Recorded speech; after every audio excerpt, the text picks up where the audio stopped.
Hi, this is Key. We are going to introduce the Luttrell Park in Adelaide, Australia. It is a very successful, nation-leading sustainable community. And I'm going to talk about the stakeholders and objectives. First, I want everyone to think about this question for a second. Why it is important to know about this? I think everyone in this class knows that stakeholders have different levels of duties and authority during a project. This level may differ as the project proceeds, and it can range from occasional contributions to full project sponsorship. Identifying them, understanding them, and satisfying their objective is very essential for the success of the whole project. And as we know that stakeholder identification is a continuous process during the entire development. Luttrell Park too has many stakeholders like the South Australian government, constructors, residents, tenants, designers, developers. There are so many. And we're going to talk about three key stakeholders: the government of South Australia, residents in Luttrell Park, and its developer, which is Renew SA. Each party has different goals. First, the government wants to create a vibrant, safe, healthy, and sustainable community, which is also affordable for people. Besides from those non-financial objectives, the government as an investor itself also wants a higher return in this project. And for residents, they are looking for a better, safer home that has high quality, green, smart lifestyle. But the most important thing is that the house needs to be affordable to them. Last but not least, the objective of the developer is to design a sustainable and energy efficient community. The goal is to reduce water use and to find a way to work with nature and to implement renewable energy into people's life. If they succeed in complementing these objectives, they will become a very famous developer. So you can see that there is an ego and prestige objective inside this as well. Now, in reality, we say Luttrell Park is a successful community. It's not only because it has won numerous awards, not only because it is a 7.5 star rating community, but it is also because they actually reduced energy use and has brought high returns to investors.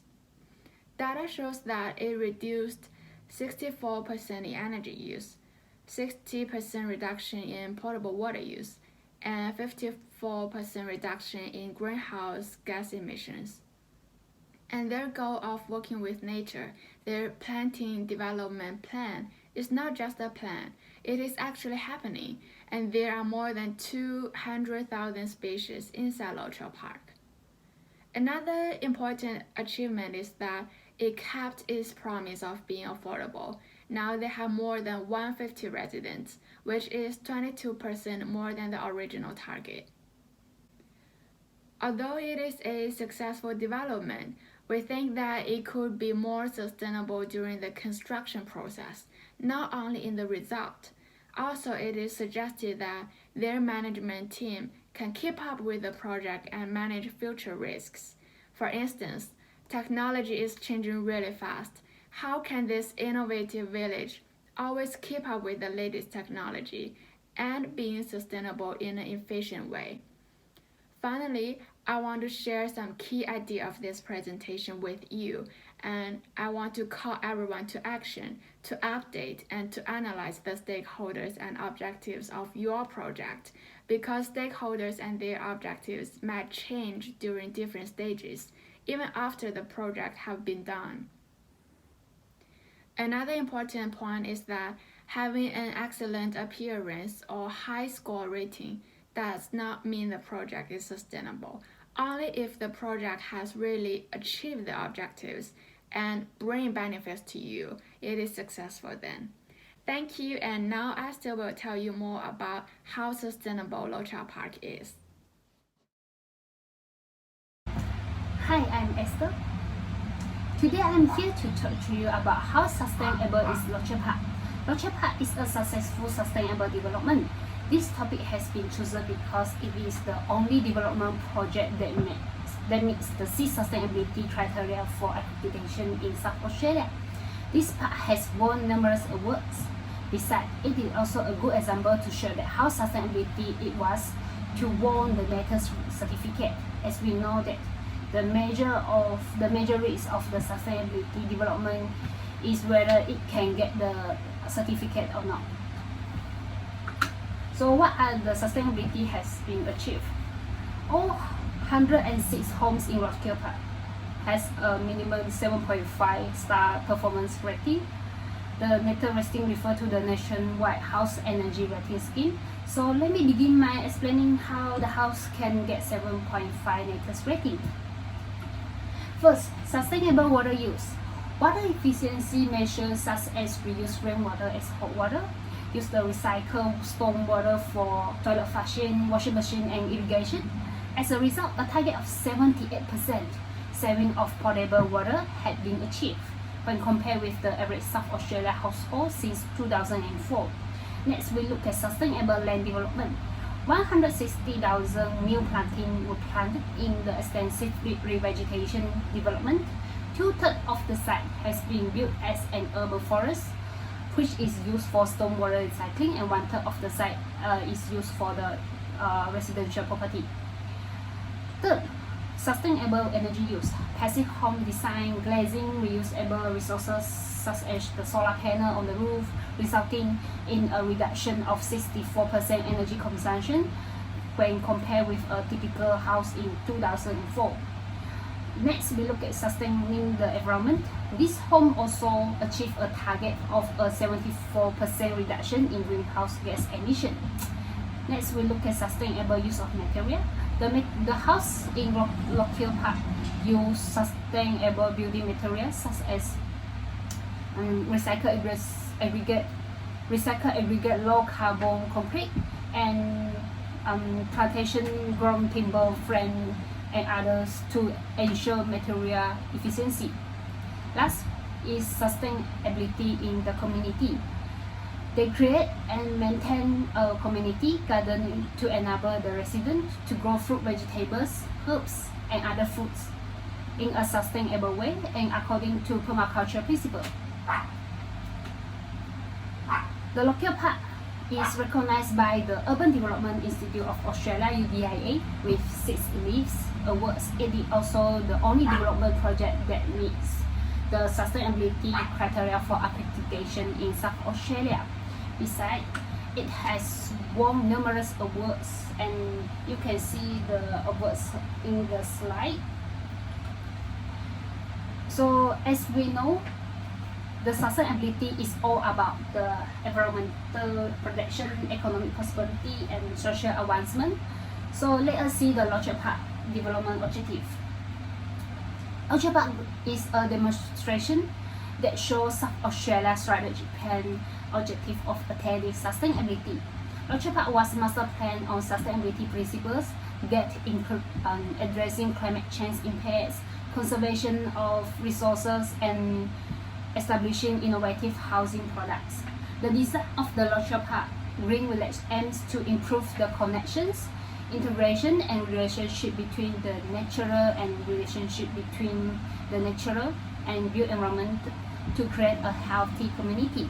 In fact, the development overall objective is related to the sustainability objective.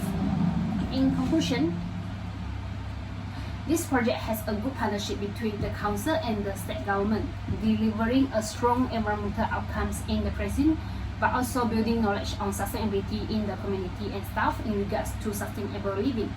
Roadkill Park is a successful sustainable development. It met realize the 6 core idea of living sustainability, as I mentioned just now in the slide before, and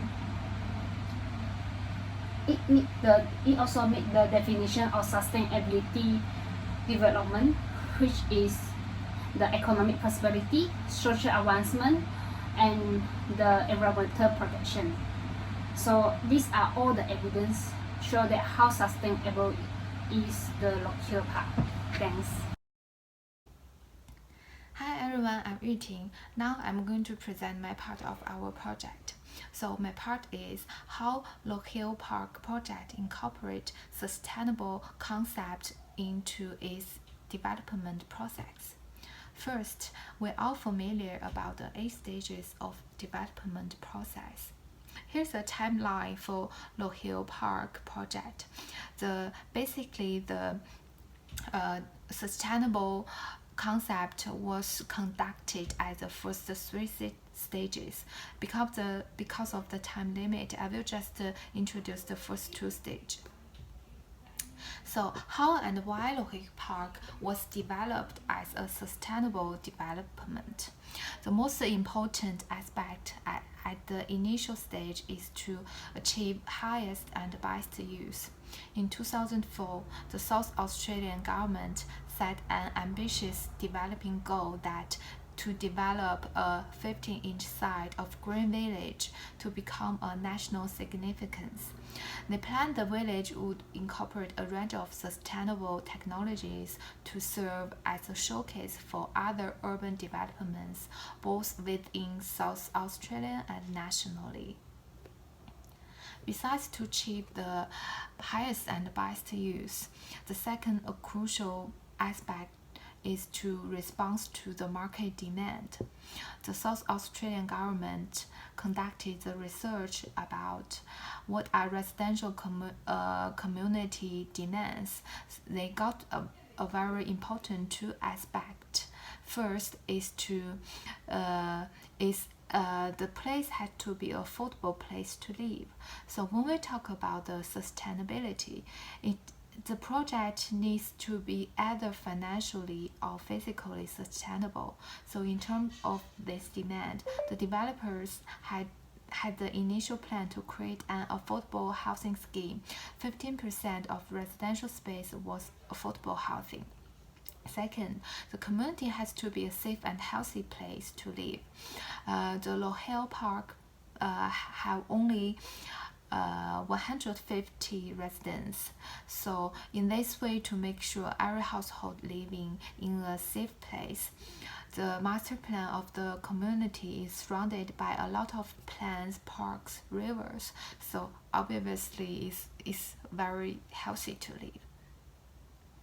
Next stage, stage 2, to choose the site.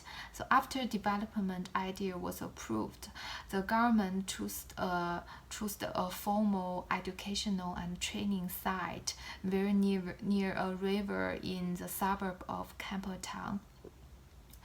And they aim to redevelop it as a demonstration of housing development site within natural parklands. So after choose the site, the development needs to evaluate the initial design feasibility to decide what sustainable property can be built. The Renewable SA and South Australian government are the developers of this project, and they set the key sustainable objective. First is conserve the resource, and the second is to establish innovative housing products on a scale not never seen in Adelaide. So in regarding to the key sustainable objectives, they list those aspects to implement the sustainable development. First is to supply sufficient and sustainable water use, and also supply efficient energy and renewable energy development. And then also to the housing design has to be with natural and a holistic approach to environment, heritage, and community. After evaluate the initial design feasibility, the stakeholders need to do market research and analysis product differentiations. So the most different aspect of this project is the development aims to minimize its impact on the plant. It would reduce potable water consumption by 78% and reduce greenhouse gas emission by 74% and reduce air use by 66%. Thank you very much. Hi everyone, this is Ravid. I'm presenting the risk management of our case study. In this case, we can first look at the responsibilities that the developers have achieved. Engage. The developer has made full use of the advantages of being supported by the government of South Australia, and it is a big key to collaborate different stakeholders such as residents, industries, local council, investors, and government. And with the support by the government, it is feasible and accessible in many aspects, as they have the same commitment as in creating a demonstration of sustainable communities. With the same initial objective, development process can be implemented easier. Construction. The idea of sustainability and zero carbon rely heavily on the technology nowadays, and in this case we can see the technologies have contributed a lot. Infrastructure and public realm were built using the energy saving technologies such as solar panel, portable water use, and they have the whole monitor systems to investigate and follow up the condition of the usage of electricity and water. And marketing, we can see sustainable as a valuable selling point for the market, as many people tend to be greener and willing to contribute their power to generate a sustainable environment. At the same time, they will get benefits from it and save money. By subdividing and selling residential allotments and providing 25% of the allotments to the lower income families, the development will create a great image and marketing strategies to attract the potential buyers. As I mentioned, they use a lot of high technology to monitor the consumption of energy and water in every household, and it is a direct method to examine the efficiency of the products, and it gives reliable messages in improving and upgrading the technologies. Lastly, the sustainability. How to achieve it in the long term and implement it in a proper way is the challenge. Risks that occur in the 8 stages throughout the development process can be controlled and managed by analyzing the possible or potential risk. Let's look at it. Risk identification, I listed 3 of them, which are operating risk, political risk, and financial risk, such as the delay of the completion date, the increasing cost of labor and materials, unpredicted weather, change of regulations and policies. And after that, we can make a risk classification to separate the risk into more specific categories and take reaction to each of it, from the small one to the big one. And we have to analyze and reasons and impacts to the project. With that being said, we have to act fast and respond to every risk to minimize them. We use the DCF model as sensitivity analysis, performance benchmark, and also the experience. In my opinion, risk response and risk attitude are the main points in solving the risk to a minimum level. Next one, we mentioned a lot about the sustainable community, but what is it? Let's look at throughout the world, people want the same thing, and the ability to have a say in the decision that affect their lives. So everyone seems to get involved in the process and have their own responsibility. And this is the Sustainable Australia. There are 3 perspectives which are economic prosperity, environmental sustainability, and livable communities. And I think the anticipation is what brings the communities stick together with the support by the government as well. Here are some details. Let's have a look. Security, quality of life, ready access to employment and services, protection, sustainable use of natural resources, and collaboration. I think that's the key. Finally, we have a look at the figures from Nielsen, and sustainability can be implemented if the corporate involvement, government action, and consumer demand are contributing their own responsibilities and maximize the utilities in every aspect. How to be convenient to every stakeholders. How to be accessible and affordable to the buyer in the market. How to be profitable to the investors, and how to reach the goal to maximize the benefits between individuals and society. Last one is how to improve the awareness of every single person or departments who involved in the sustainable development. And my conclusion is awareness. Awareness is the fundamental but critical point to achieve this sustainability. It's just like everyone starts to bring their own cup for a coffee. And remember, every small step is a big step. Thank you.